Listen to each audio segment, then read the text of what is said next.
On today's show, Let's boogie, baby! We break down the winners and the losers from the shocking DeMarcus Cousins trade. Paul George, Blake, Butler will grade the likelihood of the Stars moving. And new Lakers president Magic Johnson is wasting no time working those phones. It's Wednesday, February 22nd. The starter starts now.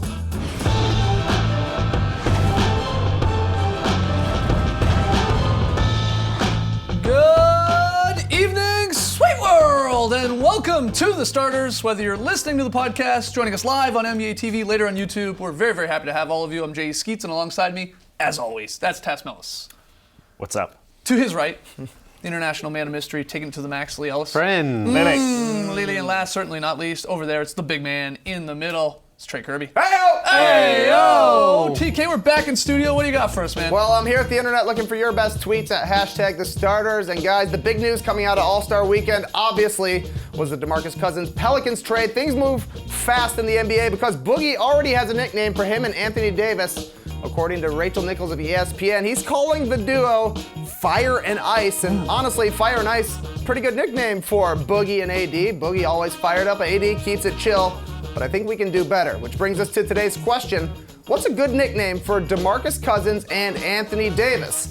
For instance, you could just take their initials, mash them up together like Pure Hoop did, and call them ADDC. Nice. Lee, I'm sure you would love that. I do. Or you can stick with the and motif, call them thick and quick, because that's also something that describes them. Or you could go the bros route. Very popular, the Beak Bros, or sticking with birds.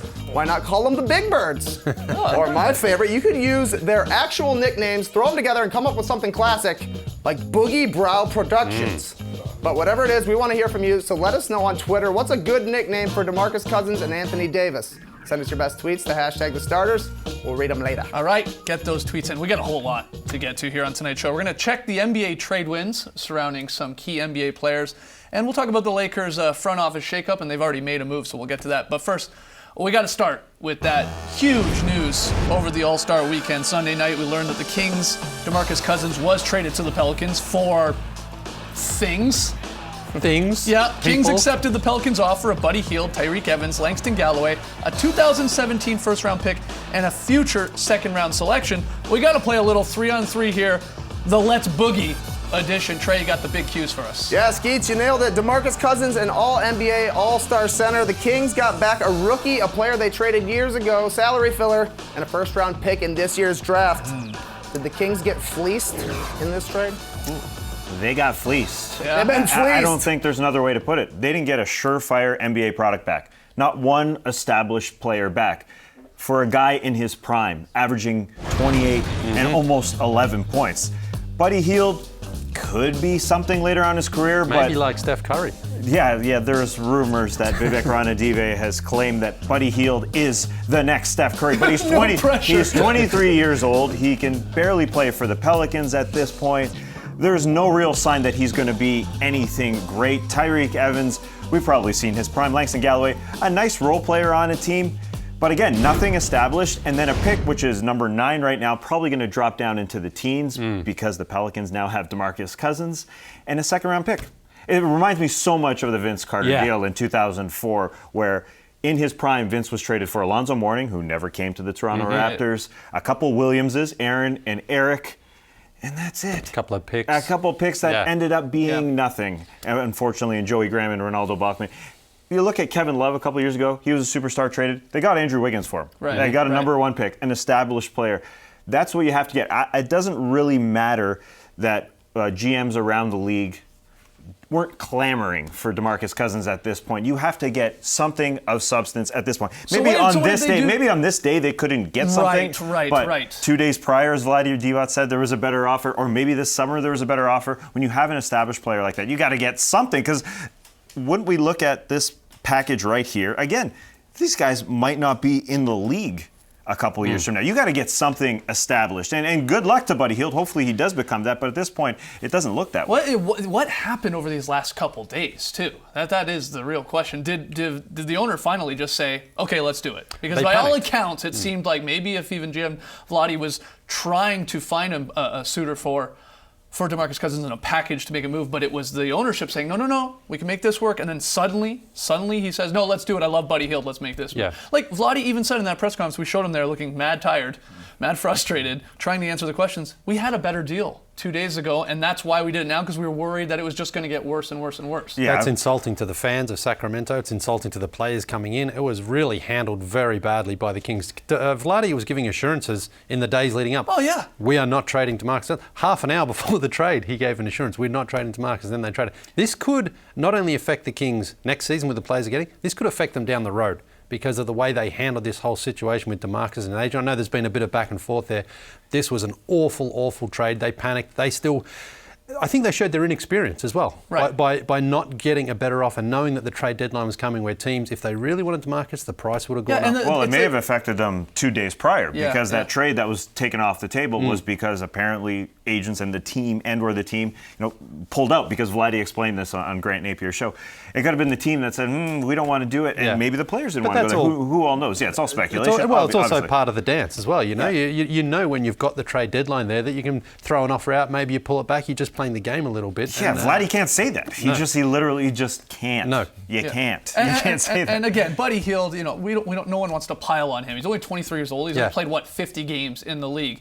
He could be a very solid player. I mean, he was a high draft pick. He's older than you'd probably like in a young prospect, being 23 already, but the guy can shoot the ball. And he's no Steph Curry, and I don't think he's ever going to turn into Steph Curry, but there's no reason he couldn't be a 20-point-per-game scorer in this league. Yeah, right, 20-point scorer is one thing, but an all-star, all-NBA player that you gave up in his prime, as you mentioned, is just a disaster to not get something back where you have got a sure thing. We got to separate Buddy Hield and Steph Curry in the same right sentence. I mean, it's not fair. Never say it again. It isn't fair. It is not fair to anyone. But that's why I thought he was going to be Rookie of the Year, because he is older. Right. But we haven't seen that quite yet. So the Steph Curry comparisons are just So we agree. They got bonkers. fleeced. They absolutely got fleeced. We knew they had to make a fresh start. I think the timing of the whole move was a little suspect. All right, next one, Trey. All right, coming out of the All-Star break, the Pelicans sit in 11th place, just 2.5 games behind the Denver Nuggets for the 8th seed in the West. They've only got 25 games left to make a run, but are the Pelicans now a playoff lock? Absolutely not. You're not locking them in. No. They, as you mentioned, their trade. They're already 2.5 games back of Denver. They're 11 games below 500 now. Below 500 will probably get you that 8th spot in the Western Conference this year, which is rare. And they're only playing for 8th spot. There's no way they can make up enough ground to finish 7th or higher than that. Now, obviously, we all love DeMarcus and Anthony Davis together, but the fact that they have to gel immediately with such a small time frame, knowing they have to make up so many games, is going to make it very, very difficult, I think, for them still to be a lock for that number 8 spot. So I think they're certainly going to be knocking on the door, but if they have any little runs, 3 or 4 game loss in a row until they sort of find each other, it could be a very, very steep climb for them. You agree with that? I think they're going to be knocking on the door. I think they're going to be kicking down that door, but I can't call it a lock quite yet. Those two guys, like John Calipari, their former coach, said, are going to take some time to work together. They just have never played with anybody like the other. No. I mean, they look back over these seasons. Omer Asik, Alex Ajinça are not DeMarcus Cousins. What about Kendrick Perkins? He was angry. KP, that's a very fair point. Didn't think about that. The furrowed brow with the brow. But they're only 2.5 back. That can be made up, but I think it's going to come down to 3 games against those Denver Nuggets, against that team that they're 2.5 back of. Late March, early April, 3 games. The Pelicans against Denver. It's going to be really fun to watch those games happen. Yeah, Tom Ziller had a good point I saw today about the Nuggets. You got to look at the Nuggets like a team that's had 2 different seasons this year. It was before Nikola Jokic was starting and after. Yeah. And since he really became the permanent starter there in Denver, they're a 500 team. They're 16-15. You guys have already mentioned they're up in the standings. That's a pretty good ball squad. And if they play 500 ball from here on out, that means the Pelicans right away, as you said, Lee, they got to go something like 16-9, 17-8 to even and they'll have still a chance be there. below 500. So you're right. Those point. 3 big games they'll have against them. It could be any sort of tiebreaker situation. Could be huge. All right. Yeah. Trey, I Not think we got locking it time in. for one more question. That's right. We've already covered the Kings, the Pelicans, the players involved, and nicknames. But are there any other winners or losers from this trade?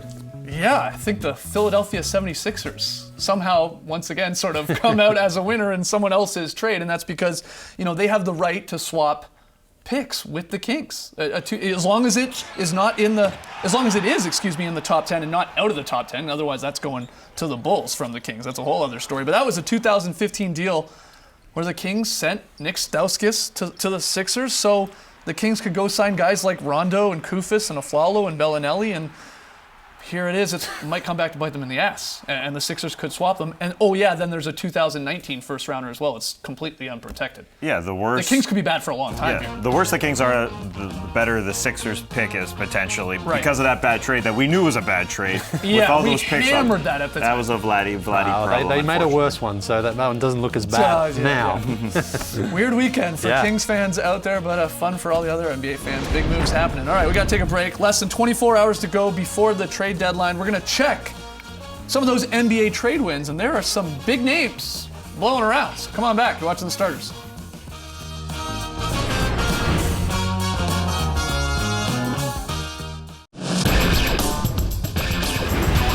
Welcome back to The Starters. The NBA trade deadline is less than 24 hours away, so the trade rumors are rampant, which means it's the perfect day to check those NBA trade wins. And to do that, we head over to our meteorologist, Trey Kirby, TK. Yeah, if you've been following our trade win scale over the years, you know we've got 4 categories. Level 1 is a sea breeze, not much going on. Just chilling in a chair, thinking about trades. No big deal. Level 2, it's a strong gust. Winds are picking up. You might have to rake your leaves later. Level 3 is a full force gale. It's really blowing now, and just let me recommend, don't wear a hat. And finally, level 4, the F5 tornado. Why is level 4 labeled number 5? It's because things are bad and they're going down. Anyways, here we go. Our first trade wind. We've been tracking this in the Midwest region. A man by the name of Jimmy Butler has showed up on our Doppler radar. Guys, how those winds are blowing? This is a level 2, strong gust. There's no doubt in my mind that Jimmy Butler's in play. It's just whether or not the Bulls actually want to pull the trigger. They nearly traded him, remember, at the draft last season. We know he has a bit of a tenuous relationship there with his coach in Fred Hoiberg, and even the front office have sort of jawed back and forth.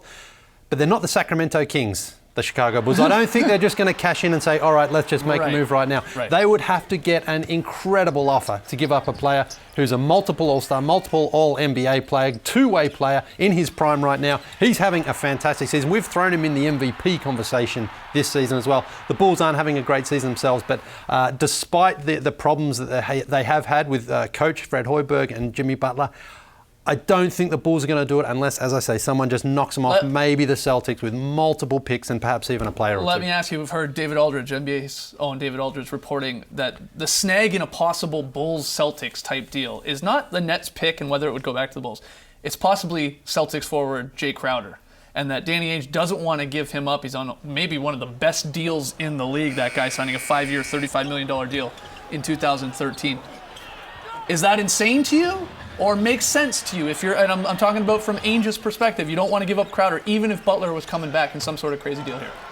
I think that Danny Ainge is probably just playing here right now. He's probably just trying to lower the price a little bit, because if you have the opportunity of getting Crowder or Jimmy Butler with all those other picks involved, I think you definitely make the move to get Jimmy Butler if you're Danny Ainge. You give up on Jay Crowder. Jay Crowder's fantastic. He really fits well with the Celtics. But Jimmy Butler's a better player, simply a better player. If you have an opportunity to get a guy 26 years old, 27, grab him while you can. You agree with that? I wish I was a fly on the wall in the Bulls locker room this year, because there's so much talk about prima donna Jimmy Butler and what's going on there, and if that factors into him being traded. But as you said, the guy's a stud. I mean, he does so much, and he does so much more than Jay Crowder. So who knows what that package is going back? But it's Jimmy Butler. Exactly. I just wonder if there's some Jimmy Butler baggage that comes along with it. I think it's from the Celtics side of things too, because their names popping up in a lot of these rumors, especially for some of the big name players. I think we have to remember, it's probably not finals or bust for the Celtics this year. I think we forget they haven't won a playoff series under Brad Stevens. I mean, they're looking at this season as a stepping stone. Obviously, make the playoffs, that's a no-brainer, and win a playoff series or two. As they're currently constructed, either without Butler or without Paul George or whoever, they probably win a series or two. That's a good stepping stone. It's not, we got to get to the finals, we got to win a chip right away. They have so many young pieces there. So I think something to keep in mind. All right, we got a lot of other names or trade wins to address here. Back over to TK. Yeah, as you guys can see here, there's a big trade front developing here in the Midwest. Our radars also pick up something in Indianapolis. Paul George might be on the move. Guys, how those winds are blowing? We're going to stay with that strong gust feeling, because Adrian Wojnarowski, he tweeted it out that the Pacers are getting a feel for who wants Paul George and the packages that could come back. but I think it's going to get a little blustier in the offseason. I don't think he's going to go over the next 24 hours, but I do think the pull of the Lakers and Magic Johnson now being at the helm is real for Paul George. I wouldn't have thought this past offseason, but Paul George seems to want to go to that left coast, and maybe we can see that in the map from Trey Kirby in a couple seconds, but it seems to be appealing to him to want a bigger market, to want to be back on that the hill where he was on top in the Eastern Conference only a couple years ago. And I feel like he's lost that taste. That taste is gone, and he wants to get back there real quick. So if he's not going to re-sign, he's got a full year under contract to 2018. If he's not going to re-sign, then this coming offseason, Larry Bird has to explore that. With the Pacers, they cannot lose Paul George for nothing. The Pacers can offer him, of course, that massive contract as well next season, which does play in his favour somewhat if money is appealing to him. But being from California, the appeal of the Lakers, I'm not sure if the appeal is quite as strong right now because the Lakers have still got a lot of improving to do themselves, and when he's going to be entering his prime, he doesn't want to go to another rebuilding situation maybe, but I think within these 24 hours I would be shocked if Paul George does get moved, but I like all the points you're making, but I could see the Pacers making like a smaller move to try and help Paul George, to entice him to go a little further in the playoffs, to keep him happy, obviously, be it a Jahlil Okafor or whoever, because a couple names being thrown around there. I don't think they moved PG, though. No, I think it was... Jahlil Okafor would be strange, though. Let's get fast. Let's sign Al Jefferson. Let's sign Jahlil Okafor. I just think at some point, Paul George could be the leader of D'Angelo Russell and Jordan Clarkson and those guys, and that would appeal to him growing up watching Magic, and that's where Magic Johnson's sway and draw and pull we'll get to that later in the show. All right, Trey, next one. We're gonna head out west later, Taz, but there's a big nor'easter developing over New York City where Derrick Rose's name has shown up in some trade rumors. Guys, how windy is it up there? We'll kick it up a notch here. Let's go level 3, full 4 scale with the Derrick Rose trade rumors. I think there's a couple reasons why it makes sense, and the big one being kicked around is a possible Wolves-Knicks swap of Ricky Rubio for Derrick Rose. The Knicks, I would think at this point, would be happy with any sort of either younger talent, which Rubio sort of still is, or any sort of pick for Derrick Rose. He's an expiring deal. I can't imagine they consider him a part of their long-term future. It also, maybe helps that he could be, if he went to the Wolves, be reunited with Tom Thibodeau, obviously where he had his most success. He would understand the system they have in place, and he would be a rental. So you kick the tires on him, maybe even try to make the playoffs through the Wolves. I'm not sure Rose really gets you over the hump. But the worst case scenario is you got yourself out of a Rubio contract, which they don't seem to really want him anymore, and they seem sort of happy with Chris Dunn, and you're not handcuffed to a huge Rose deal. So I wouldn't lock it in that Rose gets moved for the sole fact that the Knicks sort of lead the league in trade rumors that sometimes don't happen. Melo obviously in the mix there, but I think it's possible that Derrick Rose gets moved. I think it's a bit of a low-risk move from the Knicks anyway. I mean, they brought in Derrick Rose last season. It hasn't really worked out. They're not going to make the playoffs. Why not try Rubio and just see if it changes things a little bit? All right. I think we have time for one more. Maybe not. We don't, but guys, it looks like we're all looking at a fan. There we go. Here. Here comes the stuff. Here comes the stuff. Did someone just throw a water bottle? That seems dangerous, Carlos. There it is. All right. That didn't get my water. Can't drink that. I like when we just make a mess for the sake of making a mess. Doorways work, maybe get in the bathtub, whatever you got to do. Quick break after the jump. Magic Johnson called his shot, and now he's the president of the Lakers. But is he the right man for the job? Man, that was fun.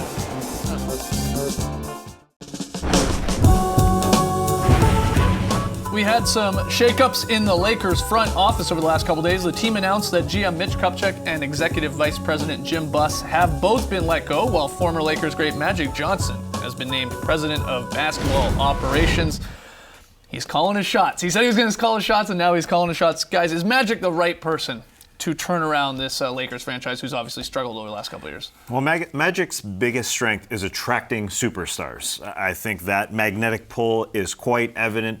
It's going to be there throughout the next few years, but he's got to surround himself with the right people. So I think this quick move to also fire Mitch Kupchak 48 hours before the trade deadline was kind of odd, because Magic Johnson himself said, I've got to get better at understanding the salary cap. He said it the last few weeks as he was going through those interviews. So I'm not sure why it happened then, and I see that it was a bit of a mistake, this move here, trading for Lou Williams, along with a contract coming back, doesn't really make sense to me. It doesn't make sense to get a Corey Brewer in return, because you're hampering yourself from getting a superstar right away. It doesn't make any sense to me. Yeah, it didn't take them long, as you said there, to make a move. The Lakers sent Sixth man Lou Williams to the Rockets in exchange for Corey Brewer and an unprotected first-round pick. The Lou's pick having a is great good, career. but the pick is Yeah. good. But Corey Brewer and his salary, which doesn't expire this offseason, Right, it's the same that's what- length as Lou Williams. It doesn't make sense. I mean, you're in the same position. He plays the same position as Lou Aldang. You've got a lot of role players around.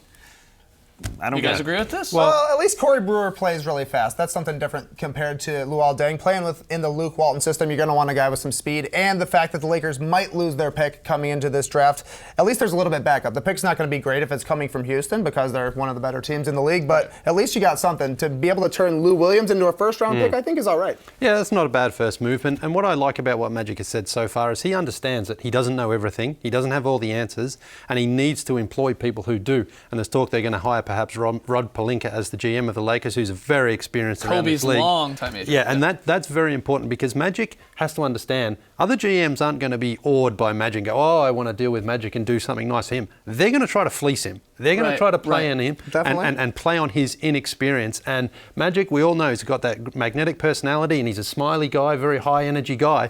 But that counts for nothing in the boardrooms. When you're trying to make a trade and you're trying to sneak a little, you're trying to take something away from their team that the other team doesn't have. Yeah, that's why I didn't really get not having a GM 48 hours before the trade Yeah. deadline. It doesn't really Interesting make move. all that sense to me. And we call it a first-round pick. It's nice to call it that, but it's a 27th pick at this point. Yeah, but right? Tass, this draft is loaded, man. They're good at drafting. There's They 28 are good at deep. drafting. I'm just kidding. After the break, we'll debate the best nicknames for Davis and Cousins. Don't go anywhere.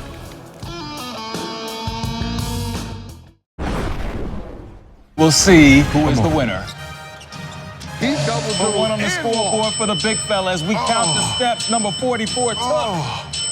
Oh man, that's terrible right there. But he is the winner of a Shackton. Yo, Shaq, thanks for a war, but that was smooth move. You miscounting, man. Yeah, Shackton a Fool special tonight, 10 p.m.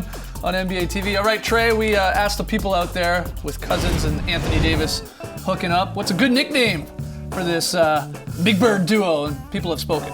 Yeah, we got a lot of good answers, but two great ones. This one comes from Carrie, the Bourbon Street Bullies. I like that. I like a real 80s throwback, but Yeah. my favorite, it comes from Zach, who calls them B&B because they're serving teams. My computer's going crazy. Here's number 3 from Chris, the Mardi Bras.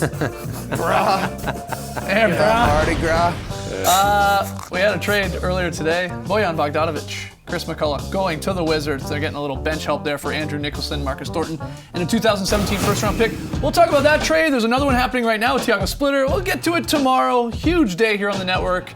Getting started at 1 p.m. Eastern as we get closer to the trade deadline. We're on at 5. 10 before tip after that, game time after that. So many names, so many rumors being floated around. We'll see how many actually shake out tomorrow. Cannot wait. Thanks for joining us, folks. And remember, looking like a fool with your trash on the ground. What a mess. It's over here. Yeah, Rest there of it the is. night, people.